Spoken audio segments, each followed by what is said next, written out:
Bom dia a todos, pessoal. Vamos iniciar nossa aula de hoje. Como a gente já tinha iniciado na aula passada, vamos lá. Vamos, computador. Aí. Então, pessoal, na primeira aula nós vimos as noções introdutórias, né, da teoria geral da pena.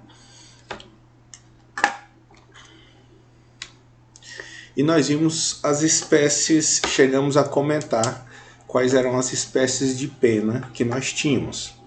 Nós temos a pena privativa de liberdade, que é a mais comum. Nós temos a pena restritiva de direitos, que é matéria da nossa próxima aula. E a pena de multa, tá, pessoal? Essas são as modalidades de pena que nós temos aí no nosso ordenamento jurídico. Tranquilo? E aí, na semana passada ainda deu tempo da gente começar a iniciar, falar um pouco sobre os três tipos aí de pena privativa de liberdade, né? Os três tipos de pena privativa de liberdade que nós vamos ter vão ser a reclusão, detenção e a prisão simples, certo? Essas três modalidades de pena privativa de liberdade não existe uma diferença na prática, certo? Essas três modalidades, elas importam em um encarceramento. Você retirar o indivíduo do convívio social e colocá-lo limitado à sua liberdade em um determinado estabelecimento, certo? Basicamente, tanto a reclusão quanto a detenção quanto a prisão simples, na prática são a mesma coisa. O que vai mudar, e aí o que nós vamos ver as diferenças de cada uma, né, entre as espécies, é justamente algumas possibilidades de regime inicial, né? E nós já estamos vendo uma primeira diferença delas aqui, que é com relação ao tipo de ilícito penal, né? Se for um crime, aí sim. As penas de detenção e reclusão são próprias dos crimes. São próprias dos crimes. Então, crime, nós temos pena de reclusão e detenção. Já as contravenções penais, que tem a lei de contravenções penais, a pena privativa de liberdade prevista vai ser a pena de prisão simples, tá? Lembrando que na prática elas são a mesma coisa, é encarceramento, né? O que vai mudar é justamente o regime de cumprimento, as regras desse regime, o estabelecimento que você vai cumprir, certo, pessoal? E aí eu trouxe para vocês aqui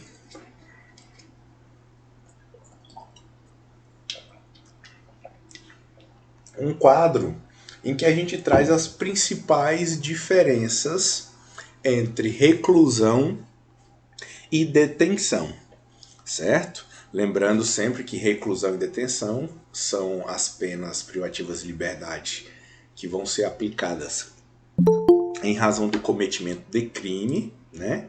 Cometimento de contravenção penal é a prisão simples. Então vamos lá. As penas de reclusão e detenção, ambas vão poder ser iniciadas, ou seja, quando o juiz faz o juízo lá de ilicitude, culpabilidade, tipicidade, ilicitude e culpabilidade daquela conduta, né? E chega à conclusão de que aquele indivíduo cometeu o crime, ele vai fazer a dosimetria, vai aplicar a pena, e já na própria sentença condenatória, o juiz vai estabelecer o regime inicial de cumprimento de pena, que nós vamos ver os tipos de regimes nessa aula. Então, o juiz já determina qual que é o regime inicial, certo? E a diferença da pena de reclusão para detenção é que a detenção, o juiz pode inicialmente fixar semiaberto ou aberto. Não pode fixar inicialmente regime fechado para a pena de detenção. Já para os crimes punidos com reclusão, aí sim, nós temos a possibilidade de, desde o início, nós vamos ver quais são os critérios para a fixação desse regime. Desde o início, o indivíduo pode cumprir a pena de reclusão no regime semiaberto, certo? Ou, perdão, no regime fechado. Além disso, pessoal, uma diferença que vai existir quando se trata de concurso de crimes, ou seja, quando o indivíduo pratica mais de um delito e que, porventura, a esses delitos distintos sejam aplicadas penas de natureza diferente. Então, imagina que ele praticou um crime que é punido com reclusão e um crime que é punido com detenção, certo? A pena de reclusão vai ter que ser executada antes, certo? Depois que se executa a pena de detenção. Então veja, pessoal, por mais que eu diga para vocês lá que na prática as penas de reclusão e detenção são iguais, né? A mesma coisa, é encarceramento.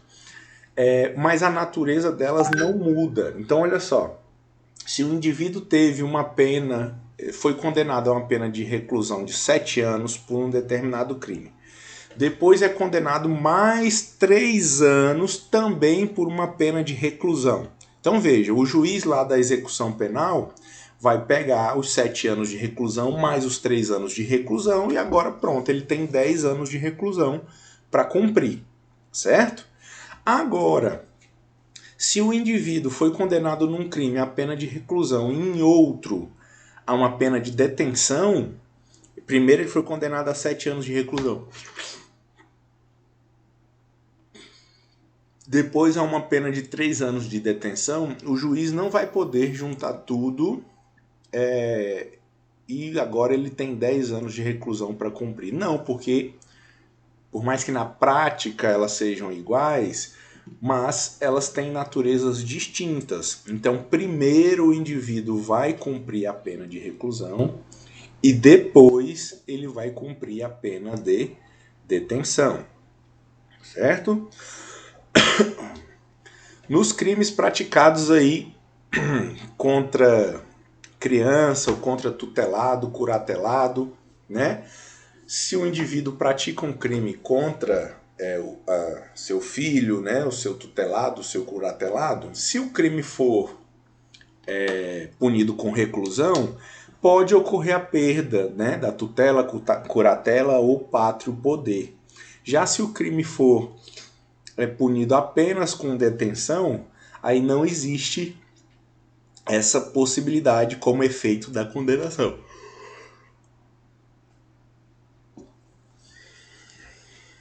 Uma outra diferença básica nós vamos estudar nesse semestre também, quando a gente falar das medidas de segurança.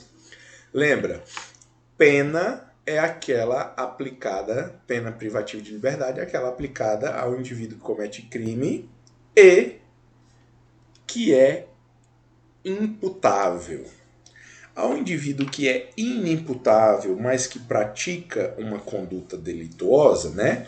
Esse indivíduo não vai cometer crime, ele vai cometer um ato infracional, né? Se for menor, por exemplo.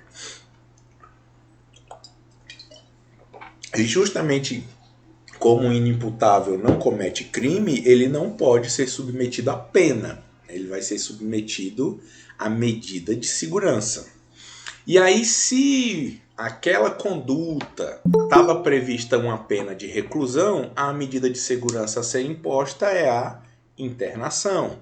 Se a medida prevista lá naquele crime, daquela conduta que ele praticou, for uma pena de detenção, aí ele vai ser submetido a tratamento ambulatorial. Então aqui também os tipos de pena servem aí para determinar qual vai ser o tipo de medida de segurança equivalente a ser aplicada ao inimputável. Tranquilo? E também a gente ainda tem outra diferenciação que a gente vai ter lá na lei de interceptação telefônica, né, que vai permitir a interceptação telefônica para a investigação dos crimes punidos com reclusão.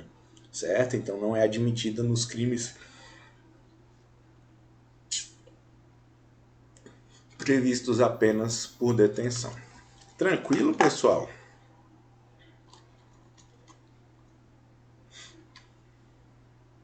Alguma dúvida? Então aqui, Até agora tudo bem. ótimo. Então aqui, pessoal, eu trago aqui aquele artigo 69 aqui, ó, que eu trouxe para vocês do concurso de crimes, que a gente ainda vai ver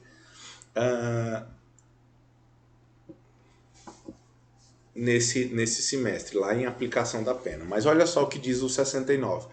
Quando a agente, mediante mais de uma ação ou omissão, pratica 2 ou mais crimes idênticos ou não, aplicam-se cumulativamente as penas de privativas de liberdade em que haja incorrido, certo? Então, olha só, quando o indivíduo pratica mais de um crime, as penas deles vão ser aplicadas de forma cumulativa.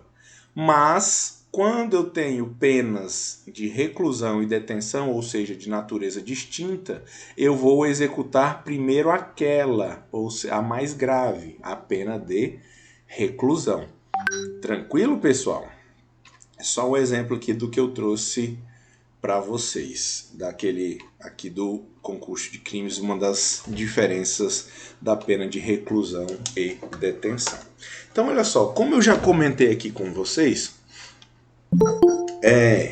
a pena privativa de liberdade existem regimes de cumprimento, né?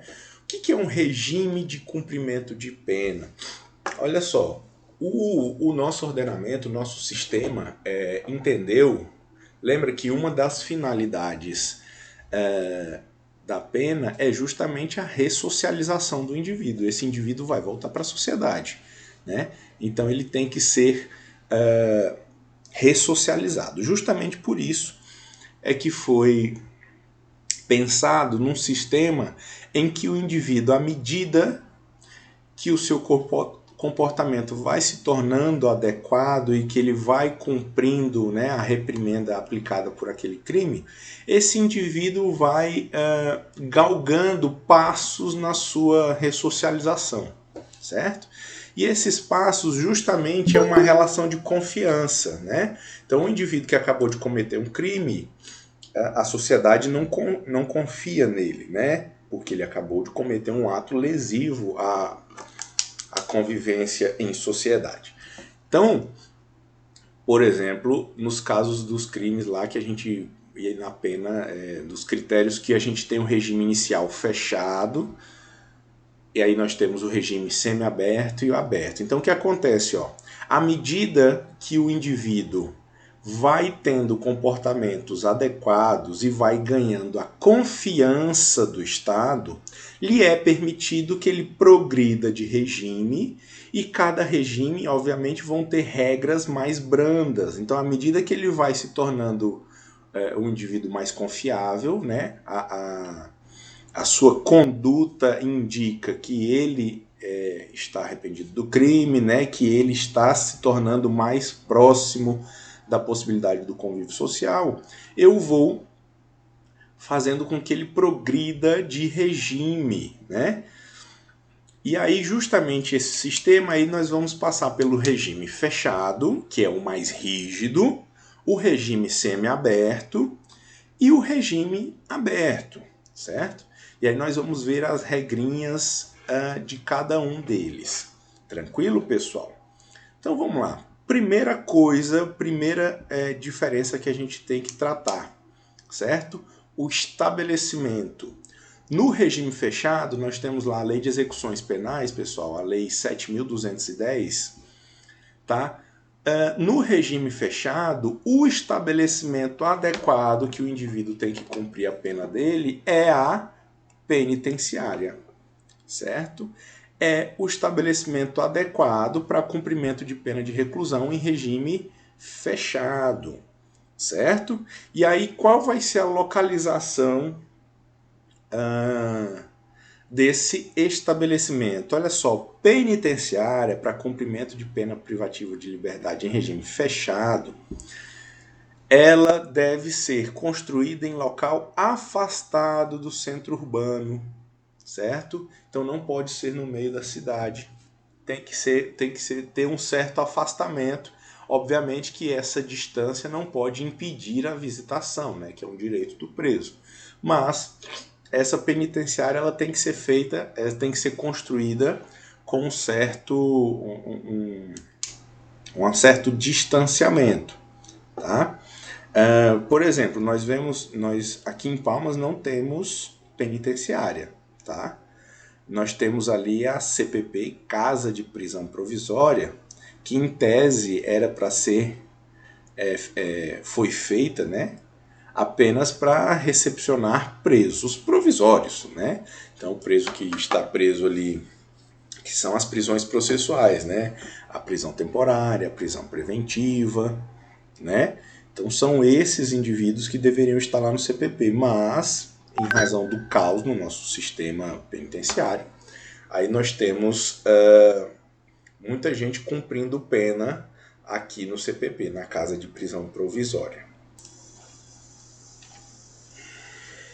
Vamos lá, computador.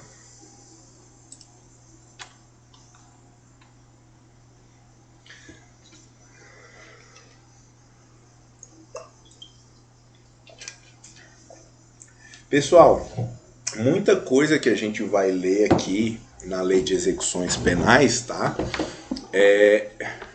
A gente vai estar falando de uma utopia, né?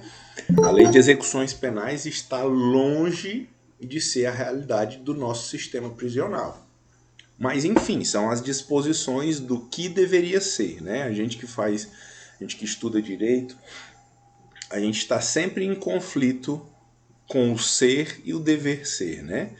Mas a gente tem sempre que tomar o dever ser como objetivo. Mas vamos lá, olha só as especificidades que a Lei de Execuções Penais traz para o cumprimento do regime fechado. Olha só. Artigo 88. O condenado será alojado em cela individual. Cela individual. Você já pensou que existe cela individual no nosso sistema penitenciário? Obviamente que não, né? Aqui nós não temos, eu acho que eu não tenho conhecimento de algum que talvez possa cumprir essa determinação. Eu também não sou um conhecedor de todo o sistema prisional brasileiro, mas o que a gente tem notícia, né, sobre boa parte desses estabelecimentos é que de longe os indivíduos não vão ter aí uma cela individual, certo?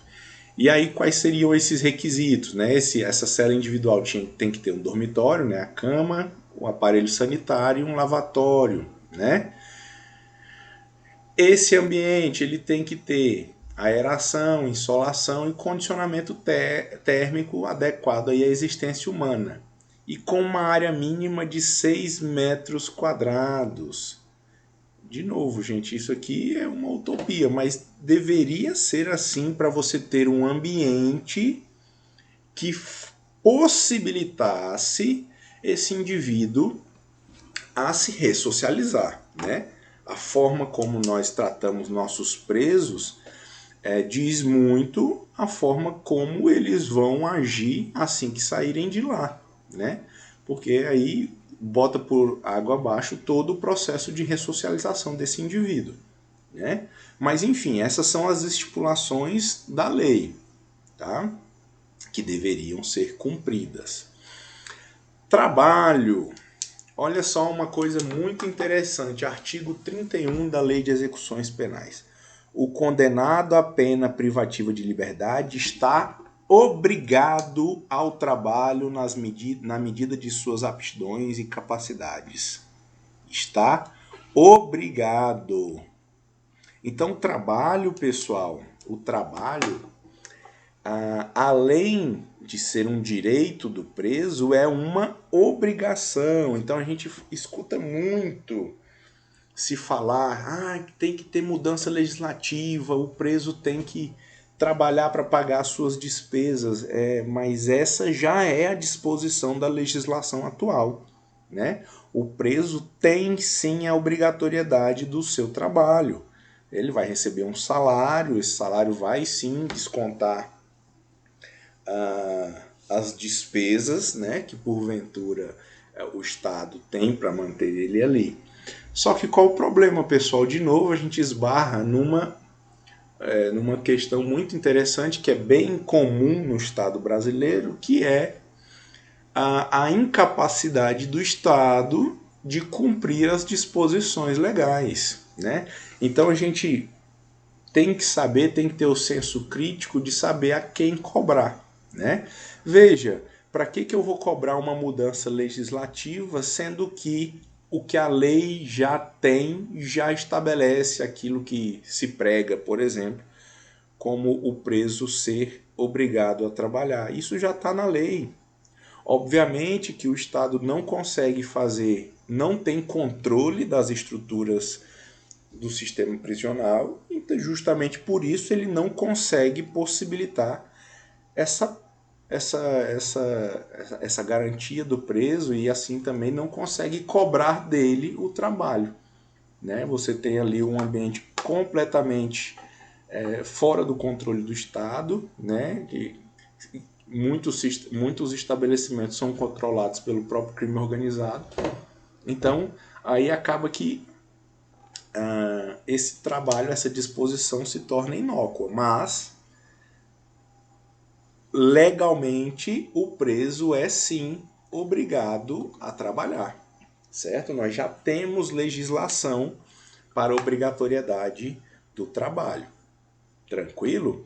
Ah, professor, tem alguns alunos que me questionaram, que sempre me questionam, professor, a Constituição não veda a pena de trabalhos forçados? Veja, aqui não existe pena de trabalho forçado, não é um trabalho degradante, certo?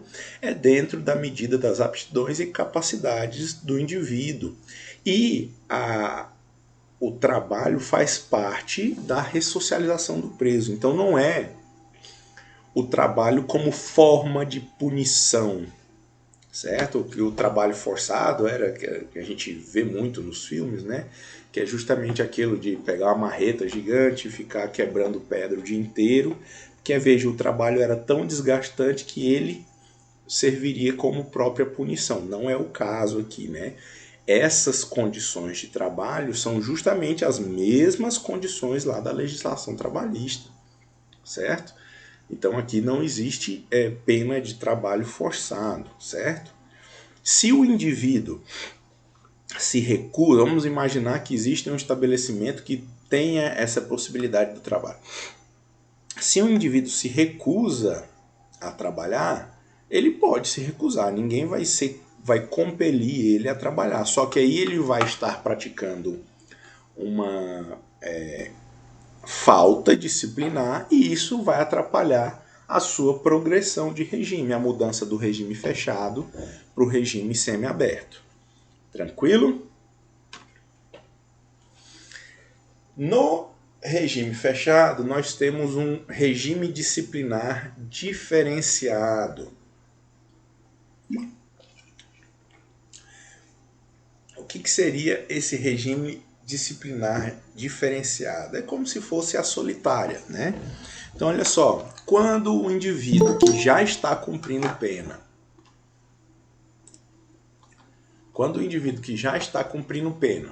pratica um crime doloso, né, que constitui falta grave, né?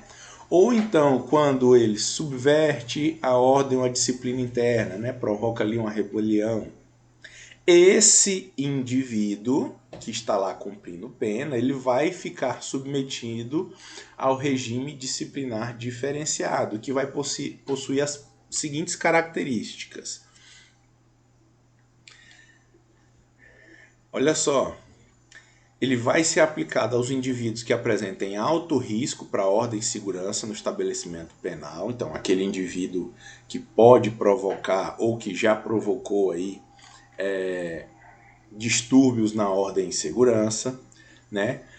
Vai ser aplicado também a esses indivíduos que têm fundadas suspeitas de envolvimento ou participação em organização criminosa, associação criminosa ou milícia privada, certo? E nesse caso independe de falta grave.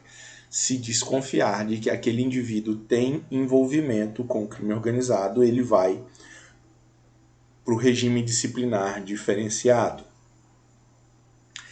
Ele tem uma duração máxima de 2 anos, certo? Mas, obviamente, se o indivíduo pratica uma nova conduta que importa na imposição do regime disciplinar diferenciado, ele vai ter repetida essa sanção em razão da nova falta grave. O recolhimento é em cela individual, por isso que eu disse que é a solitária. E aí visitas quinzenais de 2 pessoas por vez e que vai impedir o contato físico e a passagem de objetos, né? Então aqui não existe essa possibilidade. Tranquilo?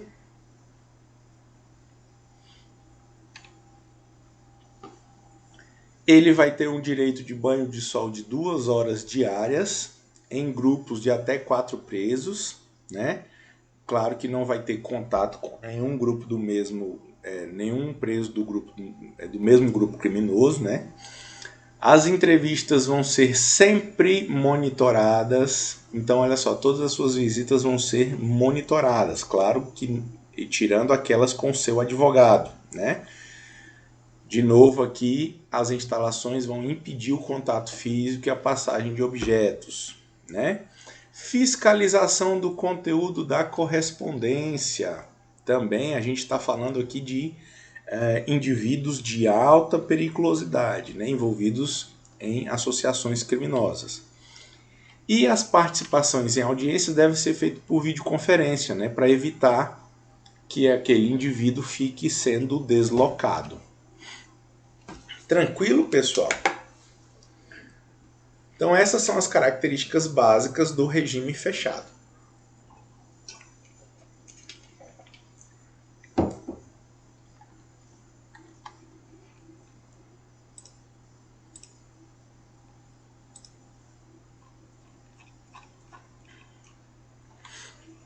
Vamos lá. Regime semiaberto, né? Qual o estabelecimento que o indivíduo vai poder cumprir a pena em regime semiaberto? Aí a gente não fala mais em penitenciária. O estabelecimento adequado para o cumprimento do regime semiaberto é o que a gente chama de colônia agrícola, industrial ou similar, né? Aqui, pessoal, então, olha só, o estabelecimento a ser cumprido a pena em regime fechado é a penitenciária, né? Com aquelas características que a gente já viu. Já para cumprimento da pena em regime semiaberto, a gente fala da colônia agrícola ou industrial ou similar, certo? Então veja, pessoal, à medida que o indivíduo progride de regime, ele tem que ser mudado de estabelecimento. De novo, não é a realidade que a gente vive, né? A gente vive aí a realidade que praticamente não existe nenhum estabelecimento adequado, né, para a sua realidade. A grande diferença do regime semiaberto é que o indivíduo vai poder realizar trabalho externo, então ele vai poder sair para trabalhar e voltar a se recolher no estabelecimento. Tranquilo, pessoal? Esse é o regime semiaberto. E aí nós temos também o regime aberto. E aí sim, lembra daquela questão que eu comentei que a mudança de um regime para o outro, a gente vai ser sempre baseado numa relação de confiança entre o Estado e o apenado, né?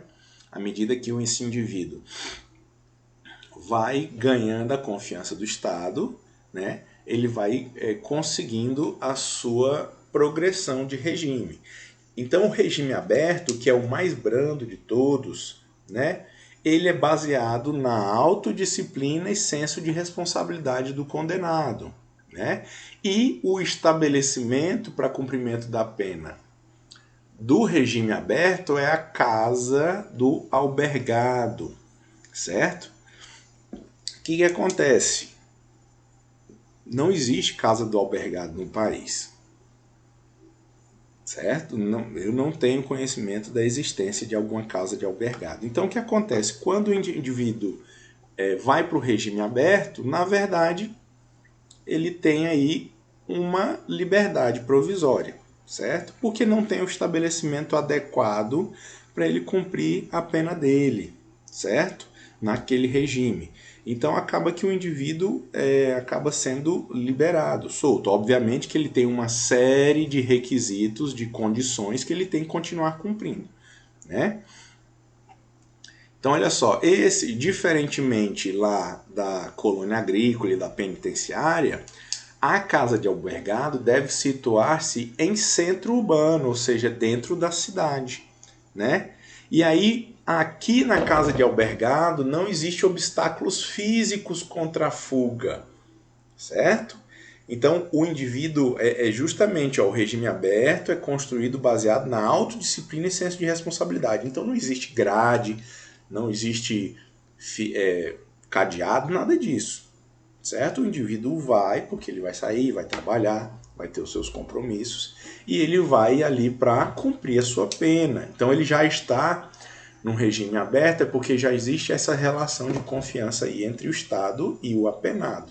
Tranquilo? Então não tem obstáculo físico contra a fuga nas casas de albergado, ou não deveria existir, né?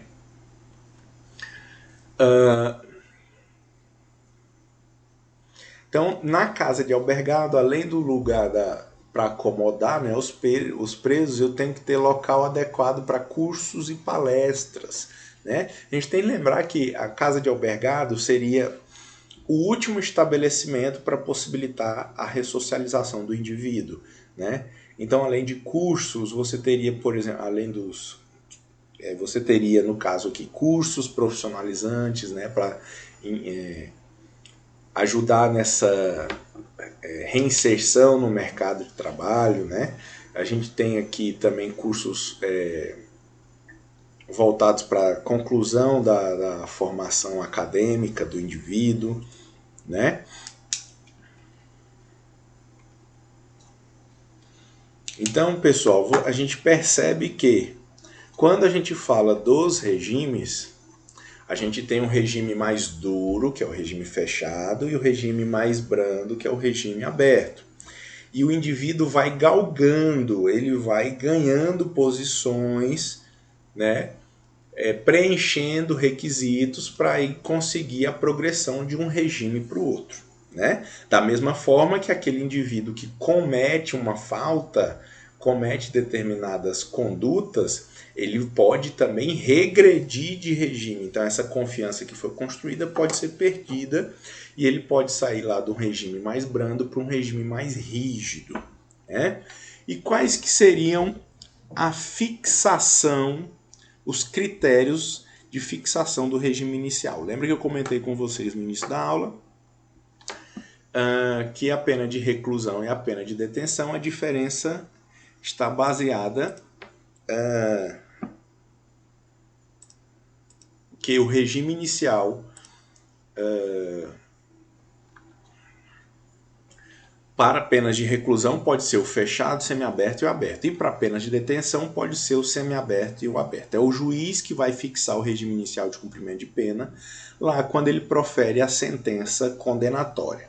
Quais são os critérios que o juiz vai adotar para fixar esse regime inicial de cumprimento de pena? Veja, nós vamos ter aí 3 critérios básicos: reincidência, quantidade de pena e circunstâncias judiciais, certo?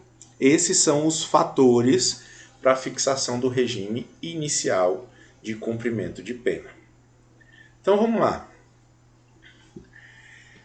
Se o indivíduo for reincidente, lembrando sempre, né, reincidência, o indivíduo tem que ter praticado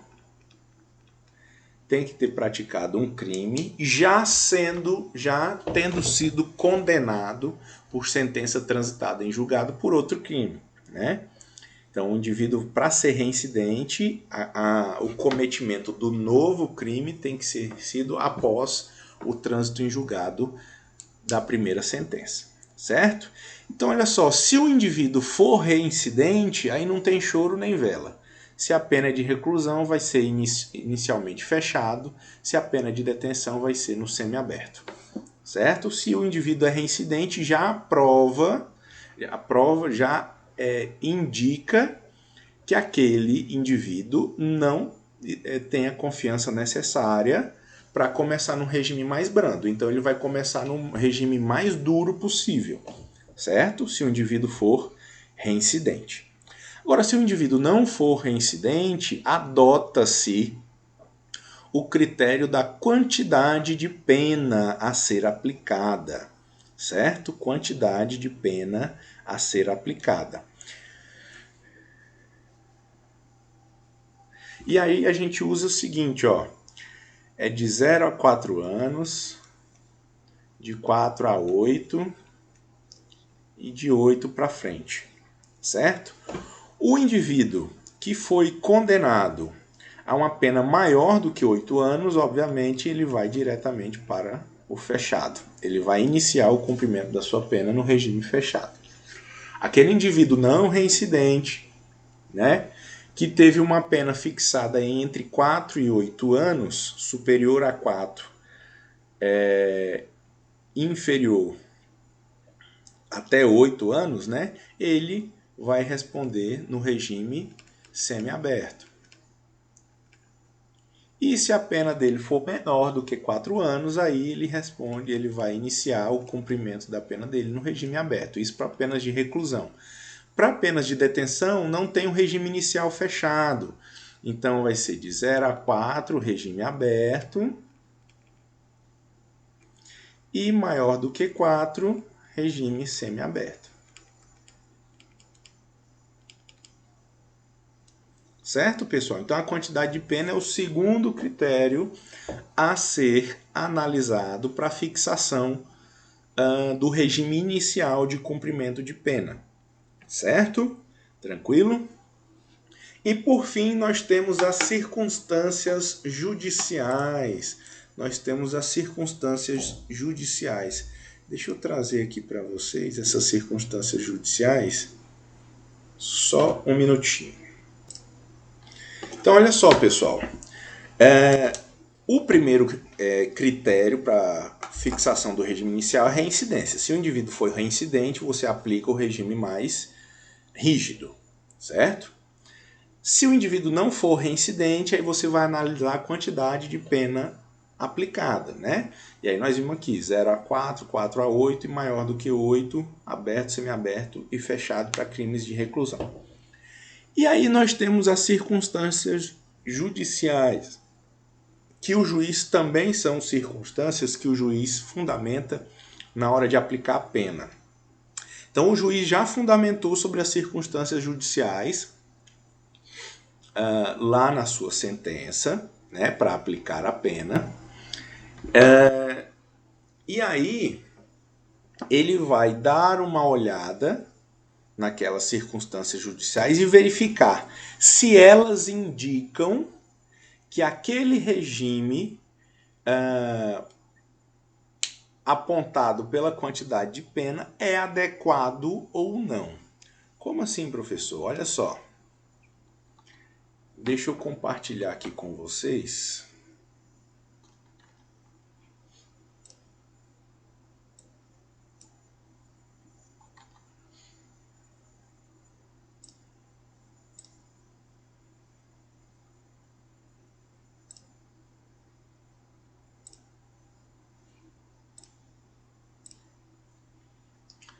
Pronto, vocês estão vendo aqui o Código Penal, está aparecendo aí para vocês, artigo 59.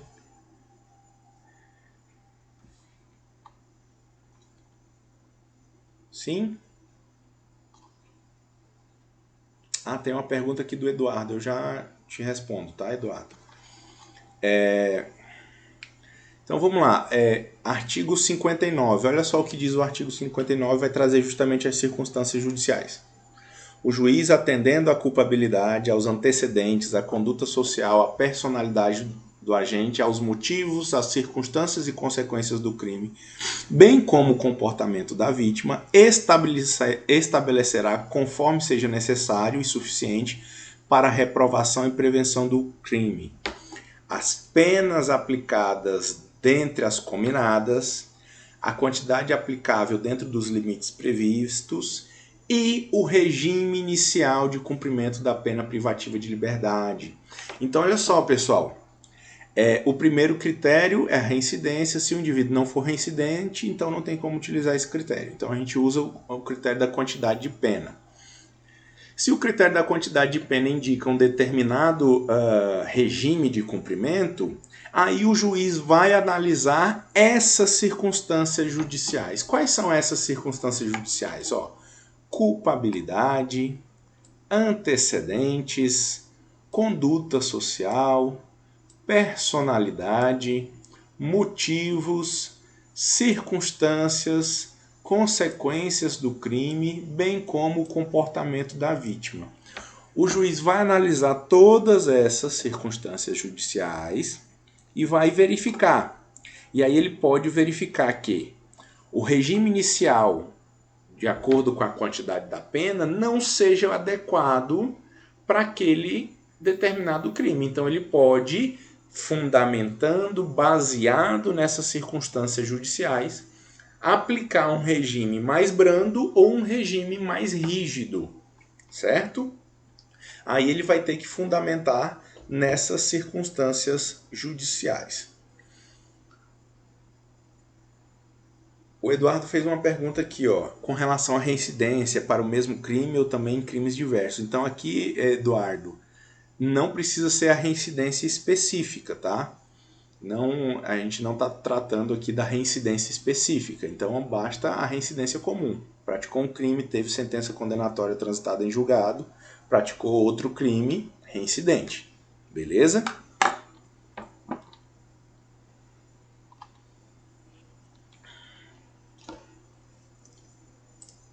Então vamos voltar aqui para o nosso slide.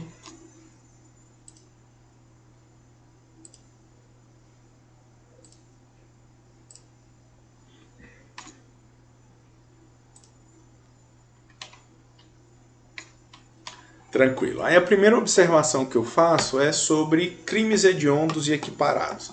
Lá na lei de crimes hediondos, nós temos o artigo 2º, parágrafo 1º. Olha só.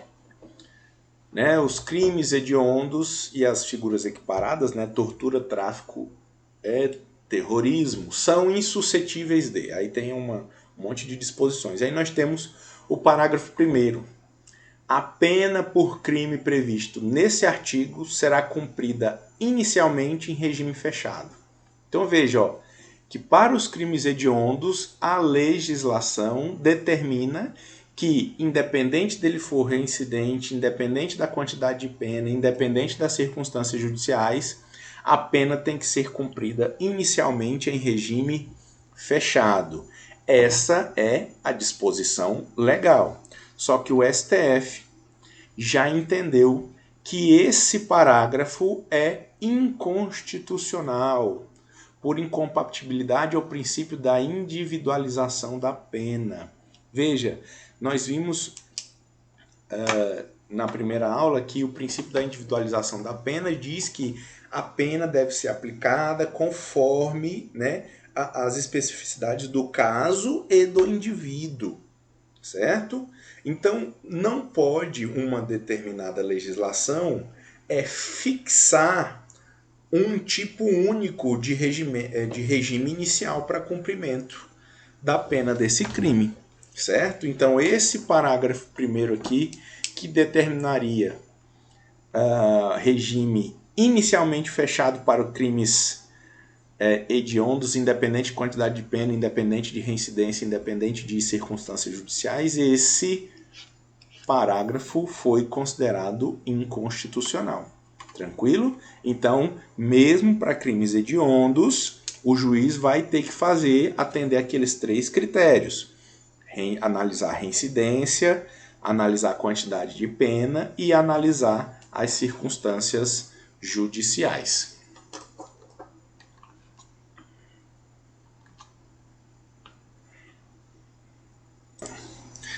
A gente vai falar agora justamente da progressão de regime e falar sobre os sistemas penitenciários que nós tínhamos, né? O primeiro sistema, o pensilvânico, né, era um sistema de isolamento absoluto. Então o indivíduo ficava completamente isolado e durante o cumprimento da pena inteira, certo? Então não havia que se falar em progressão de regime, nada disso. O sistema pensilvânico, se o indivíduo foi condenado a 7 anos de reclusão, ele ia passar 7 anos completamente isolado, como se fosse um regime fechado, né?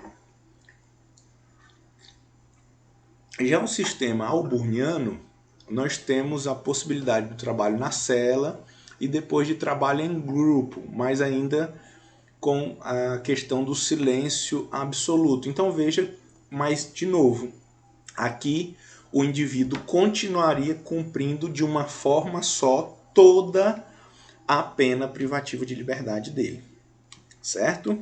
Tranquilo?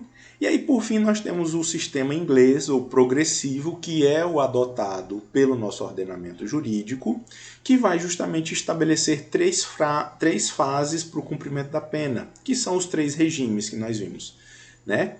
A primeira fase, o regime fechado, que se parece com o sistema pensilvânico. A segunda fase, que seria o regime semiaberto, que se parece com o sistema alburniano. E a terceira fase, né, o aberto, que se parece com o livramento condicional. Tranquilo? Quais seriam os requisitos para progressão de regime? Olha, nós temos requisitos objetivos e requisitos subjetivos, certo? O primeiro requisito objetivo, pessoal, é cumprimento de uma quantidade de pena no regime anterior, certo? Cumprimento de pena no regime anterior. Então, olha só, se o indivíduo pretende progredir para o regime semiaberto, ele tem que ter cumprido uma quantidade de pena no regime fechado, certo? E aí o que vai variar é justamente essa quantidade de pena, tranquilo? Então olha só, via de regra, regra geral, eu preciso cumprir 1/6 da pena no regime anterior para poder progredir de regime. Aí, obviamente, que essa quantidade de pena vai mudar nos casos que o indivíduo praticar um crime hediondo, né? Se o indivíduo pratica crime hediondo, aí a quantidade de pena que ele vai ter que cumprir para poder progredir de pena é 2/5, certo? E 3/5 se ele for reincidente. Aí, Eduardo, aqui essa reincidência é a reincidência específica, tá?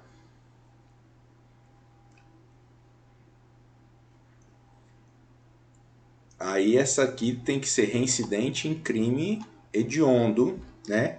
Para ter essa necessidade de cumprimento 3/5 aqui da pena se for reincidente. Então, olha só, para cumprimento de pena,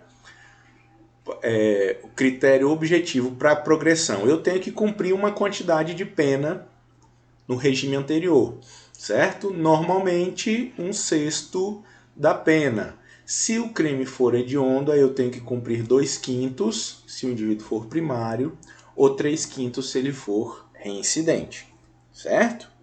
E, além disso, nos crimes contra a administração pública, o indivíduo tem que, além de cumprir essa porção, essa quantidade de pena, tem que reparar o dano causado ou devolver o produto do ilícito praticado. Então, o indivíduo nos crimes contra a administração pública, ele vai ter 2 critérios objetivos. Além do cumprimento de uma quantidade de pena, ele também tem que reparar o dano causado ou devolver o produto do ilícito, né? Produto do crime.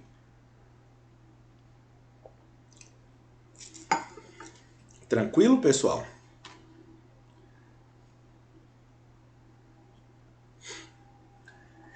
E o requisito subjetivo é justamente o bom comportamento carcerário, o bom comportamento que esse indivíduo tem naquele estabelecimento prisional, certo? Tranquilo? Então é o comportamento que ele vai demonstrar no curso da execução para merecer essa progressão, certo? E aí aqui, pessoal, ele vai ser atestado pelo... tem uma certidão lá de bom comportamento que o responsável pela unidade prisional concede para esse indivíduo, né? Então é a autoridade prisional que vai conceder uma certidão, né, um documento, atestando que aquele indivíduo teve um bom comportamento carcerário durante o cumprimento de pena naquele regime. Tranquilo, pessoal? E aí uma coisa muito interessante. Professor, e se não tiver vaga? Acontece muito na questão do regime semiaberto. Olha só. O Supremo Tribunal Federal já afirmou um posicionamento, né, que a pena tem que ser cumprida de acordo com o que foi estabelecido lá na sentença. E se faltar vaga? Se eu não puder cumprir, por exemplo, imagine o seguinte, o indivíduo ele foi condenado a uma determinada pena com regime inicial no semiaberto.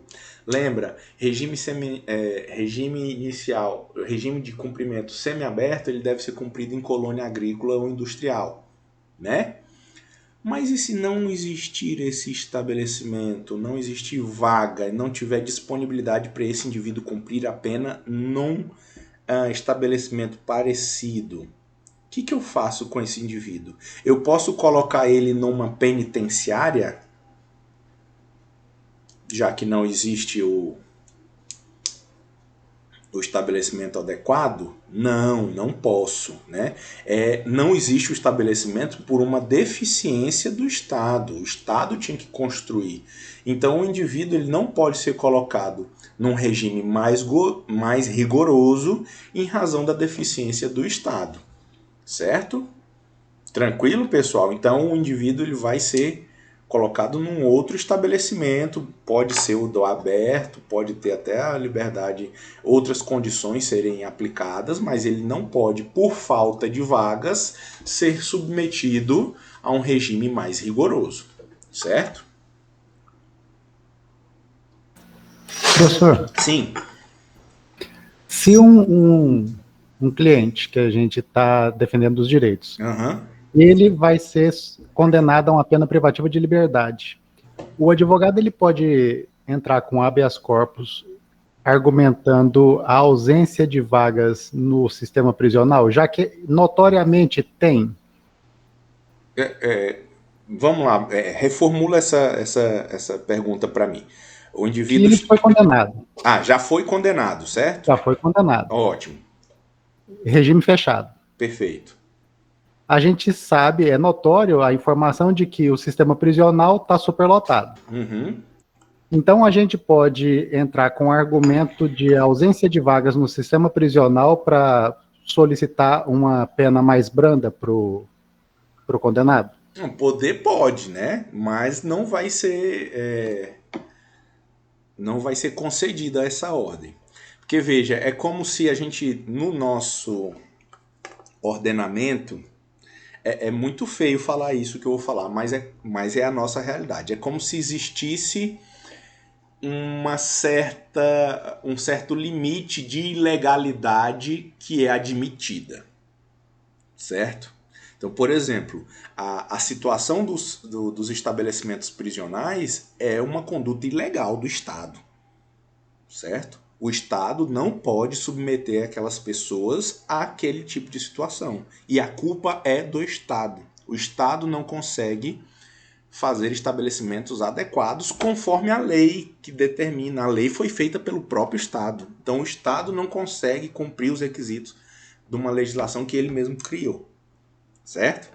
Mas isso não pode ser motivo para soltar todo mundo, né? Então acaba que em prol de um benefício à coletividade se sacrifica aí um direito individual. Infelizmente é assim que funciona, né? Esse ponto aqui, Moacir, é o seguinte: se ele não tem o estabelecimento para cumprir o semiaberto, né? Ele não pode ser jogado no estabelecimento do fechado. Certo? E aí sim o Estado se vira para dar condições de tornozeleira eletrônica, prisão domiciliar, seja lá o que for, porque não existe ali o do semiaberto. Mas se o indivíduo foi condenado ao fechado e tem o estabelecimento, por mais que esse estabelecimento aí apresente condições degradantes, né? Você não vai conseguir o habeas corpus, liberar aquela pessoa. Você pode, por exemplo, provocar o Ministério Público, a Defensoria Pública, a promover uma ação civil pública para que o Estado tome providências para adequar aquele estabelecimento prisional, né? Mas dificilmente você vai conseguir ter a liberdade do seu cliente aí, alegando as más condições do estabelecimento prisional. Tranquilo?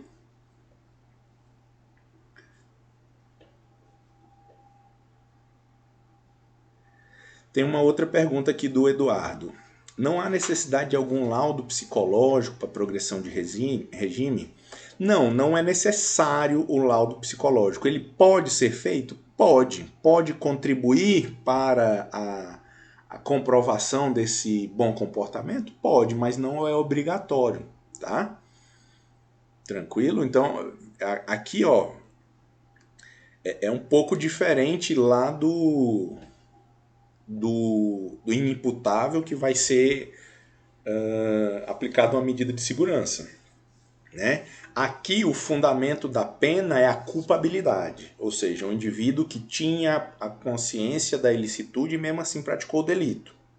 Lá no inimputável não é a culpabilidade, obviamente que ele não tem, mas é a periculosidade. Aí sim você precisa lá na aplicação da medida de segurança do laudo psicológico para atestar que essa periculosidade reduziu, certo? Quando a gente fala de imputáveis, a gente não fala dessa periculosidade, né?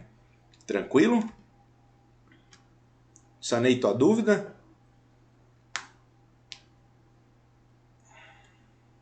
Ótimo. Progressão por saltos. Pessoal, é possível a progressão do regime fechado diretamente para o regime aberto?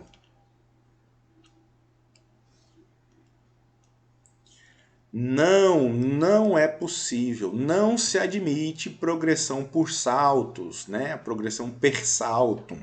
Olha só a súmula a súmula 491 do STJ. É inadmissível a chamada progressão per saltum de regime prisional. Então o indivíduo não pode ser levado do regime fechado diretamente para o regime aberto. Lembra? O nosso sistema é um sistema progressivo e contínuo, certo? Não pode haver essa progressão por saltos. Tranquilo? Mas, e aí a gente vai ver, existe a possibilidade de regressão. Então, olha só, nós vimos quais são os requisitos para progressão de regime, né? Um indivíduo, para progredir de regime, ele tem que cumprir dois requisitos, um objetivo e um subjetivo. O objetivo é cumprir uma quantidade de pena no regime anterior. Aí essa quantidade vai variar. 1/6 para crimes comuns, 2/5 para crimes hediondos, 3/5 para crime reincidente em crime hediondo. E no caso lá de crimes contra a administração pública, a gente tem que reparar o dano ou devolver o produto do ilícito, né? E o requisito objetivo é o bom comportamento carcerário. Então esses são os requisitos que o indivíduo vai progredir de regime, ir para um regime mais brando. E existe a possibilidade de regressão de regime? Existe, certo? E quais são as hipóteses? O que o indivíduo tem que fazer para regredir de regime? Olha só lá na Lei de Execuções Penais, artigo 118. A execução da pena privativa de liberdade ficará sujeita à forma regressiva, com a transferência para qualquer dos regimes mais rigorosos quando condenado. Praticar fato definido como crime doloso ou falta grave. Se o indivíduo comete um crime doloso ou uma falta grave, ele vai regredir de regime. Se ele sofrer uma condenação por crime anterior, então não necessariamente ele praticou um novo crime, mas ele está cumprindo pena e aí surge uma sentença de um outro processo que ele estava respondendo, né? E aí o que acontece? A soma das duas penas é incompatível com aquele regime que ele está. Então, por exemplo, se eu estou cumprindo uma pena de 6 anos, eu iniciei no semiaberto, certo? Só que aí eu tive uma outra condenação em mais 6 anos. Então veja, mais 6 anos dá 12. 12 é regime inicial fechado. Então eu teria que regredir de regime. Tranquilo?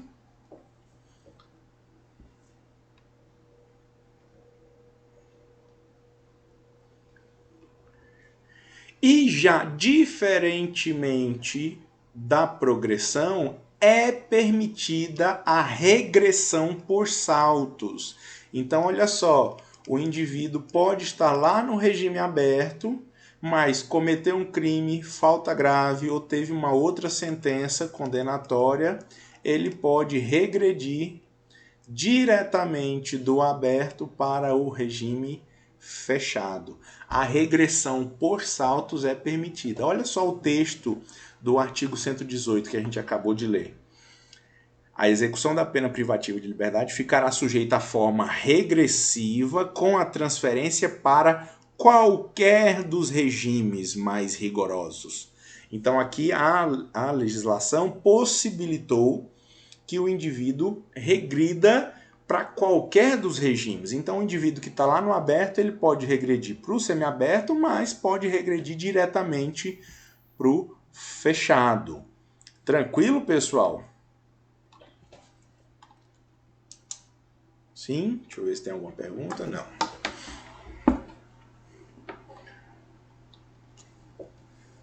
Dando continuidade aqui, ó. Oi, sim, pode perguntar. Não, tranquilo. Ótimo.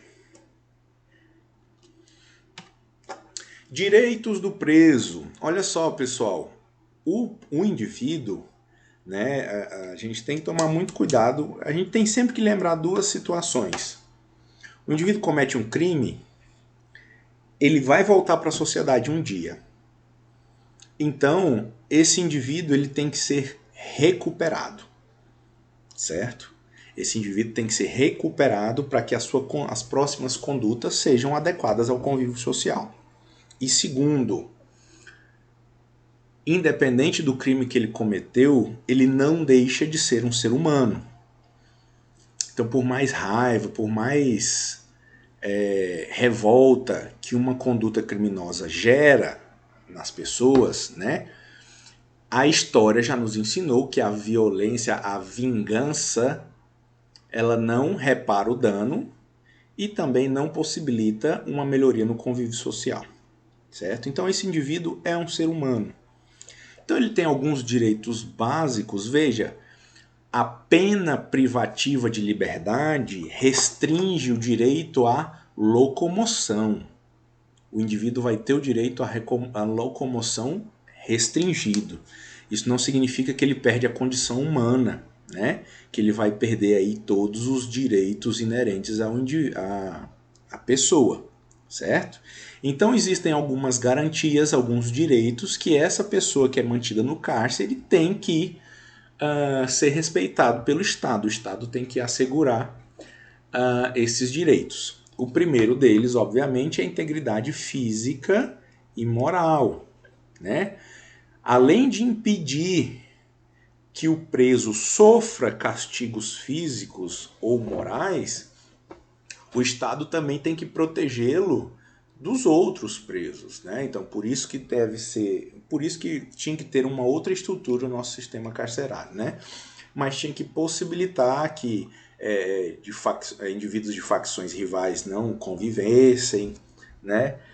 Indivíduos cometeram crimes mais graves não convivessem com indivíduos que cometeram crimes mais leves, né? Então, essa integridade física e moral do indivíduo tem que ser não só promovida pelo Estado, mas também garantida por ele, né? Outro direito do preso é assistência jurídica integral. O Estado prestará assistência jurídica integral e gratuita aos que comprovarem insuficiência de recursos. Então veja, hoje em dia, né, a gente tem que lembrar que a Defensoria Pública,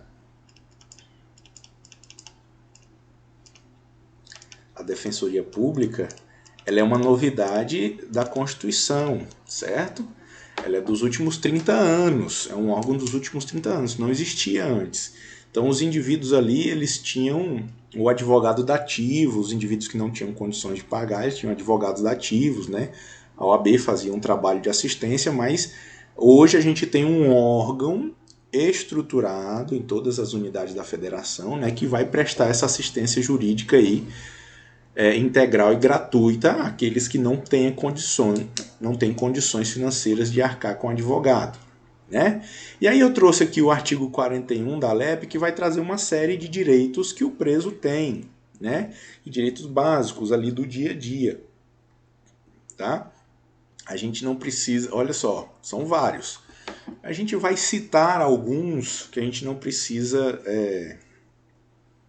ficar lendo todos, né? Mas, por exemplo, alimentação, vestuário, né? Atribuição de trabalho, então ele tem direito ao trabalho, obviamente ele tem direito à previdência social, né? Ou seja, ele vai contar aquele período de contribuição, né?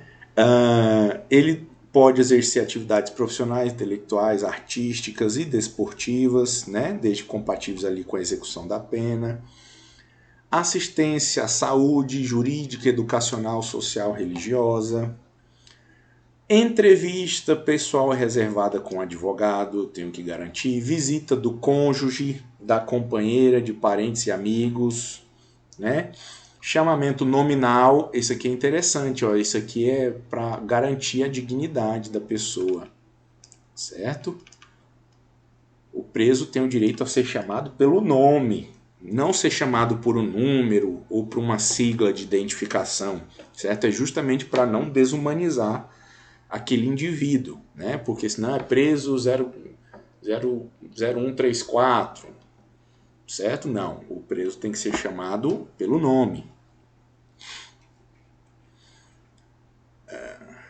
Ele pode pedir uma audiência com o diretor do estabelecimento, né? Ele pode peticionar qualquer autoridade em defesa de um direito seu, tranquilo? Então ele pode ter correspondência, ler, né, ter outros meios de informação aí através lá na cadeia. Ele não precisa ser isolado de qualquer informação do mundo exterior, tranquilo? Então ele tem vários direitos. E aí tem um direito que é muito interessante, que não tem previsão legal, certo? Que é o direito à visita íntima.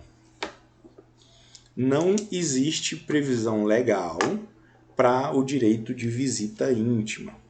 Mas olha só, o que acontece? É um direito que foi garantido pelo costume, pela prática, certo? Em razão justamente da realidade que os nossos estabelecimentos prisionais vivem, tornou-se superlotado. E quando você tem uma superlotação, é extremamente difícil exercer o controle, né? E aí, tratando-se de certas... os indivíduos ali, além de terem... Vocês lembram... Vocês têm a noção... Eu vou fazer uma judiação aqui com vocês. Vocês lembram de física e química lá do ensino médio? Quanto maior quanto menor o volume, maior a pressão, né? Então, olha só, se eu tenho uma sala de aula com 40 alunos, dependendo do tamanho da sala, eu vou ficar confortável. À medida que eu coloco mais pessoas nessa sala de aula, ou seja, é o mesmo volume, mas eu estou colocando mais matéria nessa sala de aula, a pressão, obviamente, vai aumentar, certo? Então você vai se sentir naturalmente pressionado pela grande quantidade de matéria dentro de um espaço reduzido, né? E aí com as pessoas acabam trazendo questões de agressividade, né? Abusos são cometidos entre os presos, né? Então por isso se permitiu a prática da visita íntima, além também de possibilitar de preservar os laços que aquele indivíduo tem com o cônjuge que está fora do sistema prisional, né? Cônjuge, companheiro. Então aí é um direito criado aí pelo costume habitual como forma aí das autoridades tentarem contornar um pouco as situações nos estabelecimentos prisionais. Tranquilo, pessoal?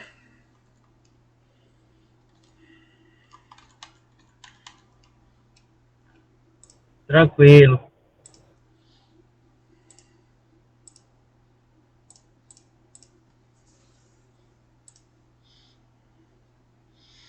Então vamos falar um pouquinho agora sobre detração, certo?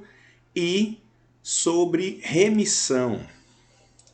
Olha só, pessoal, eu comentei aqui com vocês já tiveram direito processual penal? Vocês já viram as prisões provisórias? Ó, que interessante, Moacir. Tem um link aqui que o Moacir trouxe sobre justamente a construção de módulos de visita íntima. Eu vou dar uma olhadinha nesse link depois. Deixa eu até abrir aqui numa guia nova.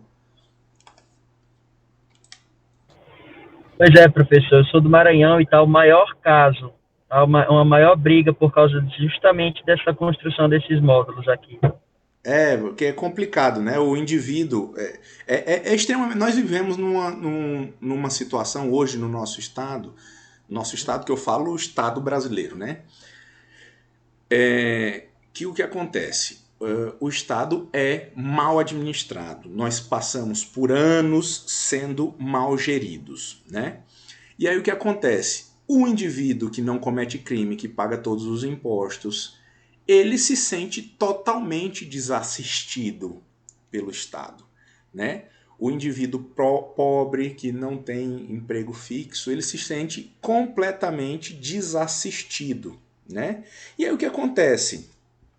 Quando ele vê qualquer conduta do Estado cumprindo o seu dever, né, de prestar assistência, mas porque ele entende que primeiro teria que ser ele ao invés daquele cidadão, isso gera revolta. E eu entendo, né? Porque o Estado ele tinha que estar mais presente na vida das pessoas, não da forma ruim, né? Mas da forma boa, com políticas públicas. O Estado não tem que estar mais presente cerceando o teu direito de liberdade de expressão, vigiando o que você está fazendo. Não. O Estado tem que estar presente asfaltando a tua rua, reformando a tua escola, construindo o hospital, né? Então, quando falta isso, qualquer outra medida do Estado é feita para cidadãos que escolheram errar, né? Que é o pensamento que existe hoje. Aí o que acontece? Isso gera revolta, né? O Estado vai gastar dinheiro com eles, por que não constrói um hospital novo? Por que não constrói uma escola nova, né? E eu entendo. E aí isso vai gerar discussões, não tem como não gerar, né? As pessoas vão se sentir preteridas, revoltadas, inclusive. Tá?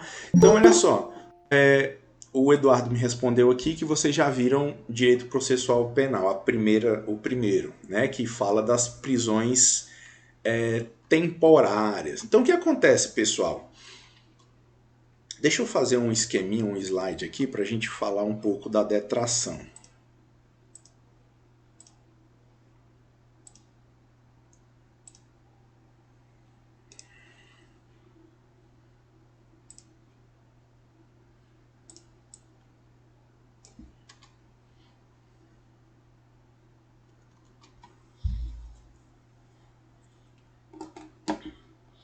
Então, olha só, acompanha aqui o raciocínio.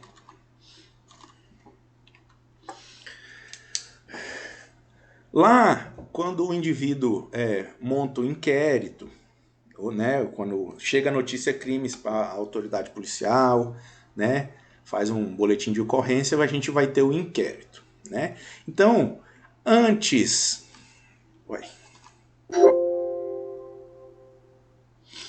Então, antes da sentença penal condenatória, eu tenho a persecutio criminis, né? Eu tenho todo o processo penal e antes ainda eu tenho a fase de inquérito, né? Então, em algumas situações, para proteger esse processo, eu determino a prisão do indivíduo, que é o que a gente chama de prisão provisória. Não, as prisões temporárias, né? Que aí a gente tem...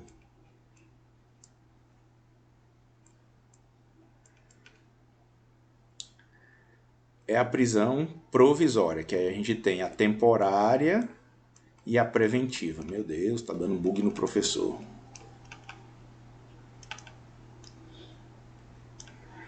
Né? Nós temos a prisão temporária e a prisão preventiva. A temporária com limite, né?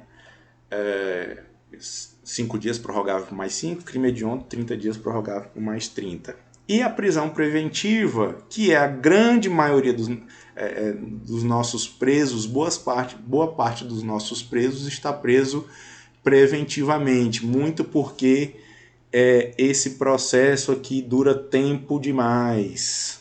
Demora demais o processo para sair a sentença penal condenatória para transitar em julgado, né? Então, o que acontece? Boa parte dos nossos presos estão presos preventivamente. Essas prisões temporárias, elas não têm natureza de pena.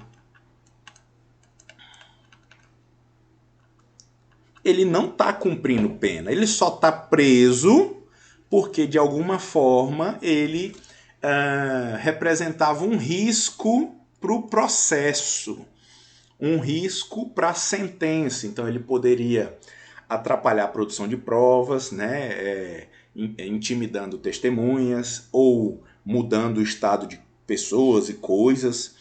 Ele poderia querer fugir, então, para garantir a aplicação da lei penal, certo? Ou para garantir que ele continuasse na prática de delitos, certo? Então, olha só, a prisão provisória, ela tem natureza para proteger o processo penal. Ela não tem natureza de pena. Mas tá, o indivíduo ficou 3 anos preso provisoriamente. 3 anos lá, prisão preventiva, ele ficou preso. E aí sai a sentença penal condenatória, condenou ele a 9 anos. Mas veja, em nenhum momento essa prisão temporária era pena. Então significa que ele vai ter que cumprir mais 9 anos? Não. E aí justamente que surge a detração, certo? Então olha só, a detração nada mais é do que o desconto do tempo que o indivíduo passou preso provisoriamente. Certo, pessoal? Então olha só, artigo 42 do Código Penal. Computam-se na pena privativa de liberdade, na medida de segurança, o tempo de prisão provisória, no Brasil ou no estrangeiro, o de prisão administrativa, que é no caso dos militares, né? E o de internação em qualquer dos estabelecimentos referidos no artigo anterior. Então veja, aquele período que o indivíduo passou preso provisoriamente vai ser descontado do total da pena imposta a ele na sentença. Então, ele vai ter que cumprir, na verdade, 6 anos de reclusão, detenção, enfim. Certo? Então, detração, pessoal, é isso, é o tempo, é o desconto do tempo que o indivíduo passou preso provisoriamente. Certo?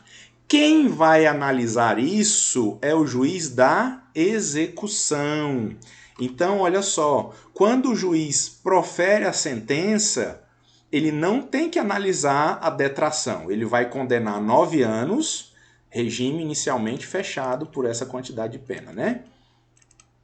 Certo? É isso que o juiz aqui vai proferir lá na sentença. 9 anos, regime inicial aberto, fechado.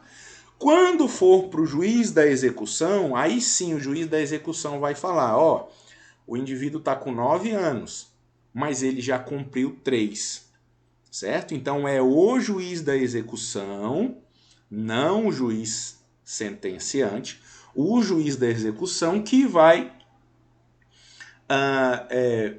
determinar, que vai computar, que vai fazer esse desconto, certo? Então a condenação dele não muda.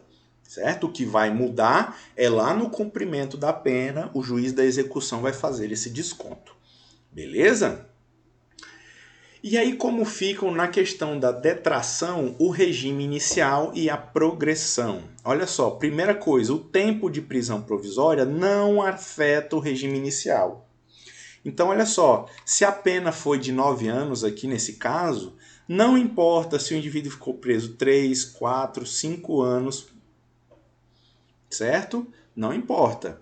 O regime inicial que a parte que o juiz tem que fixar é o fechado, lembra? Quem fixa o regime inicial é o juiz sentenciante. Quem computa a detração é o juiz da execução, né? Então o tempo de prisão provisória não afeta o regime inicial.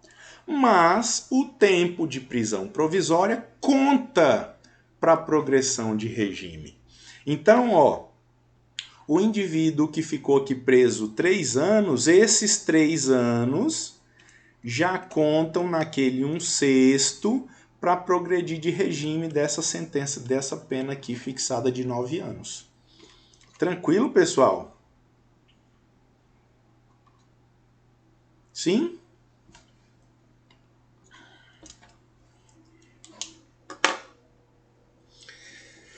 Detração e pena restritiva de direitos. Nós vamos ver na aula que vem que em algumas situações a pena privativa de liberdade vai ser substituída por pena restritiva de direitos. É o que popularmente conhecido como pena alternativa, né?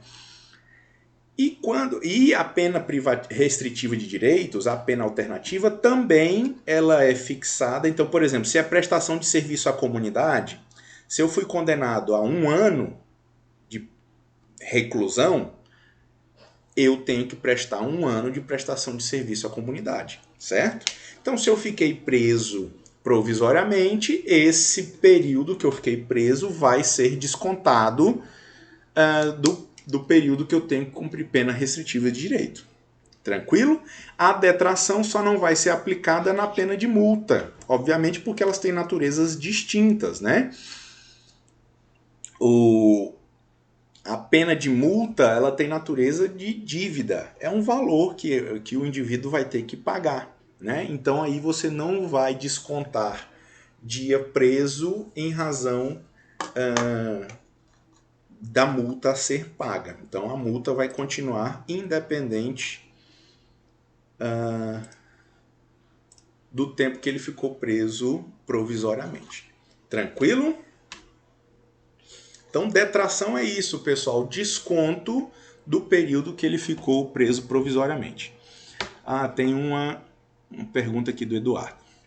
Caso o condenado tenha cumprido a prisão provisória em regime domiciliar, esse período desconta do regime fechado? Sim, vai descontar. Porque, veja, prisão domiciliar não é um regime, Eduardo. Certo? Prisão provisória, a prisão provisória não é em regime fechado, não é regime semiaberto, não é regime aberto. É prisão provisória. Certo? Tem natureza distinta. A gente fala em regime fechado, semiaberto e aberto quando a gente está falando da prisão pena. Certo? Quando a gente está falando de prisão provisória, a gente não fala em regime fechado, semiaberto e aberto. Então, o indivíduo que está preso, mesmo que em seu domicílio, né, com a tornozeleira eletrônica, ele está preso, certo? Então, esse período ele está preso provisoriamente. Então, esse período vai ser descontado da futura condenação. Certo?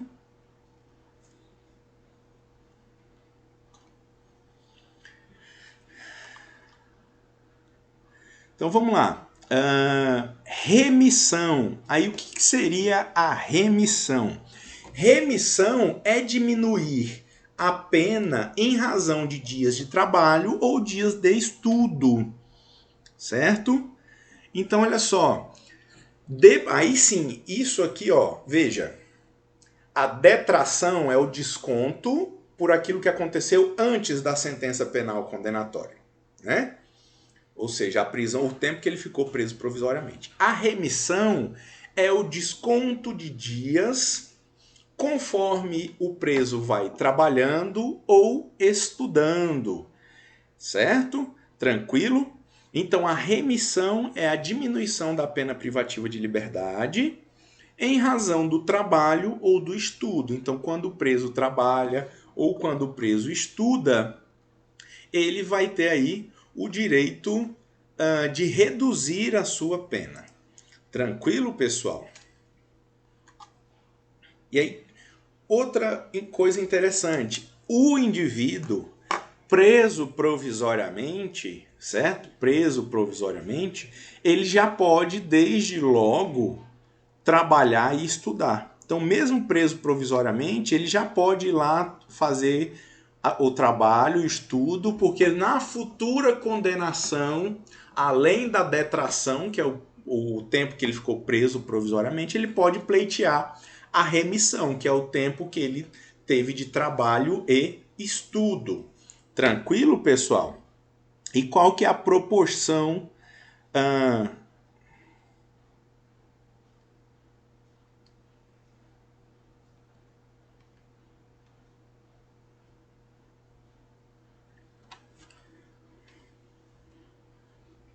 A proporção é 1:1, salvo engano.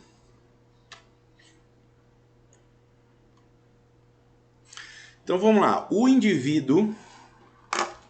Deixa eu abrir a lei de execução penal aqui, só para tirar essa dúvida.